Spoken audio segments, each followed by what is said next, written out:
মাৰ গৰ্ভৰ পৰা জন্ম লোৱাৰ লগে লগে আমাৰ উশাহ আৰম্ভ হয়, কিন্তু আমাৰ নাম নাথাকে।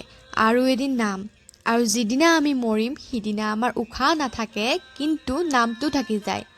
এই যে উশাহ আৰম্ভ হোৱা, উশাহ শেষ হোৱাৰ সময়খিনি, সুখ দুখ হাঁহি কান্দোন পোৱা নোপোৱাৰ সময়খিনিয়ে হৈছে জীৱন, নহয় জানো? আজিকালি এনেকুৱা কিছুমান মানুহ আছে, নিজে কি কৰি আছে, নিজে ক'ত গৈছে, কাৰ লগত গৈছে সেইটো নাচায়, কিন্তু বেলেগে ক'ত গৈছে কি খাইছে সেইবিলাকতহে তেওঁলোকৰ বেছি চকু। আৰু কিছুমান এনেকুৱা আছে বেলেগৰ বদনাম গাই ফুৰে, নিজে কি কৰিছে সেইটো নাচায়। আৰে সেইবিলাক বাদ দি নিজে নিজক আগতে ঠিক কৰি লোৱা, তাৰপিছত আৰু এতিয়া বেলেগক লৈ ব্যস্ত হৈ থকাৰ দিন নাই, এতিয়া নিজে নিজক লৈ ব্যস্ত হোৱাৰ দিন। মই ভাবোঁ আনৰ বেয়া হোৱাটো চিন্তা কৰাত বাদ দি নিজে নিজক আগুৱাই নিয়ক। জীৱনটো যিহেতু দুদিনীয়া, সেয়া আমি দুদিনীয়া জীৱনত হাঁহি ধেমালি ফূৰ্তি কৰি সকলোৰে লগত মিলি জুলি থাকিবহে লাগে। সকলোতকৈ মূল্যৱান বস্তুটো হৈছে সময়, সেই সময়ক সৎ ব্যৱহাৰ কৰিবলৈ শিকক। আজিলৈ বাই।